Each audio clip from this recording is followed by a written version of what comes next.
밀크티 하나만 카페에서 잘 팔아도 매출에 0이 하나가 더 붙습니다. 네, 그런 이제 매장들이 좀 있어요. 그래서 다양한 종류의 밀크티가 있는데 정말 간단하게 설명을 드릴 거예요. 들어보시고 우리 매장에, 우리 환경에 가장 잘 어울리는 밀크티가 뭘까? 한번 그걸 선택하시면 되겠습니다. 제가 먼저 원료에 대한 설명을 먼저 하겠습니다. 당연히 밀크티니까 뭐가 들어갈까요? 우유. 밀크가 들어가죠.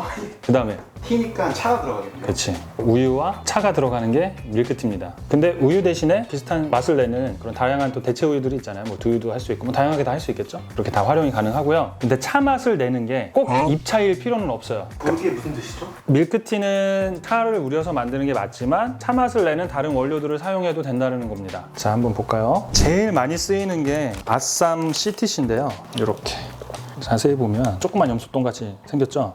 자세히 보면 이게 말려 있어요. 그래서 CTC라고 합니다. cut, tear, curling 마지막에 이렇게 말아주는 거예요. 밀크티는 이걸로 많이 해요. 아쌈은 이제 지역 이름인데 CTC는 모양이잖아요. 아쌈 지역에서 나는 CTC 홍콩으로 만든 이제 티다 이렇게 보시면 될 것 같아요. 그래서 이런 입차를 사용할 수도 있고요. 그 다음에 또 밀크티 하면은 홍차 밀크티에서 또 빠질 수 없는 게 있죠.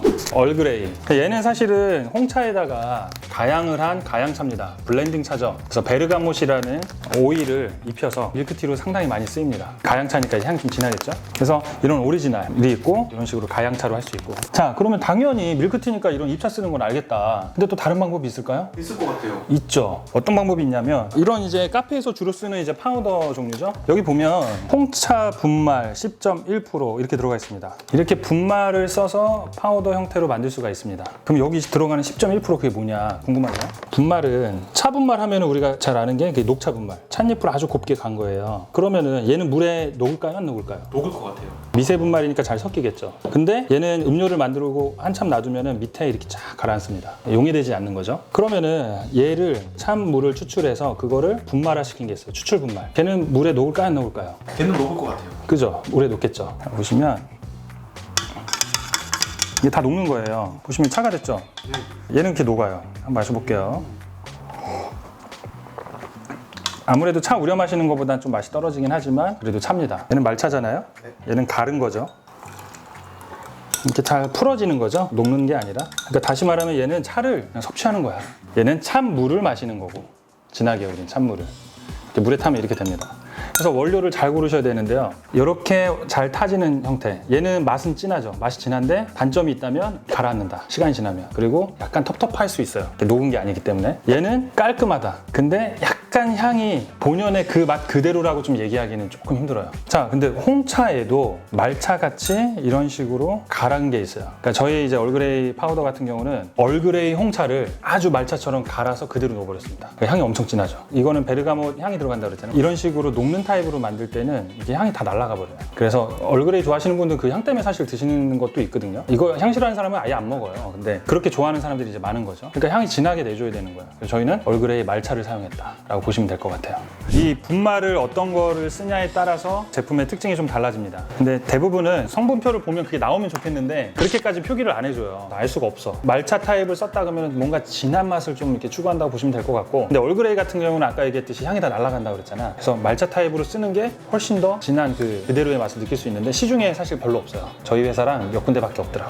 그래서 이런 분말 형태로 차 맛을 낼 수가 있습니다. 그리고 기본적으로 입차를 우려서 낼 수도 있습니다. 그러면은 각 나라마다 밀크티의 스타일이 다르거든요. 어떻게 그러면은 각 나라의 스타일이 결정되느냐? 그거는 바로 시속 게임이라고 보시면 돼요. 밀크와 티의 시속 게임. 티 맛이 강하고 밀키한 맛이 좀 떨어질 수도 있고, 아니면은 우유 수분의 맛이 좀 세면서 티 맛은 좀 이렇게 부드럽게 갈 수도 있고, 이 밸런스를 잡는 게 중요하다. 그리고 각 나라마다 특징이 있어요. 자, 그럼 대표적으로 우리가 대만 밀크티는 어떻게 만들까? 대만은 차로 유명하니까 진하게 만들 것 같아요. 대만은 이제 차를 큰 통에다 우리죠. 차를 우리고 찬물을 붓고 거기다가 만약에 우유를 타면은 상당히 밍밍해집니다. 그래서 프리마 있죠. 프리마 포대가 이렇게 쌓여 있어요. 여기는 더 이상 우유라는 수분을 더 넣으면 안 되기 때문에 프리마를 넣어서 우유 맛을 내는 거예요. 그래서 대만 밀크티의 특징, 생우유가 들어가지 않는다. 근데 요즘에는 대만 가면은 프레쉬 밀크라고 해서 아예 메뉴 카테고리를 따로 빼놨거든요. 공차가 한국에서 히트를 치고 나서부터 대만에서 이 메뉴들이 추가되기 시작했습니다. 원래는 그전에는 그런 인식이 없다가 야, 한국 사람들은 프레쉬 밀크를 좋아한대, 파우더를 싫어한대 막 이러면서 메뉴들이 개발이 되고 지금은 프레쉬 밀크 섹션은 거의 다 가지고 있어요. 근데 기본적으로 대만 밀크티 하면은 생우유가 들어가지 않습니다. 차에다가 밀크 파우더를 탔다 이렇게 생각하시면 됩니다. 영국 스타일 한번 얘기해 볼까요? 이거를 우려요, 컵에다가. 그 다음에 여기다 뭘 부어? 뜨거운 물? 우유. 우렸잖아, 뜨거운 물. 지금 졸리지?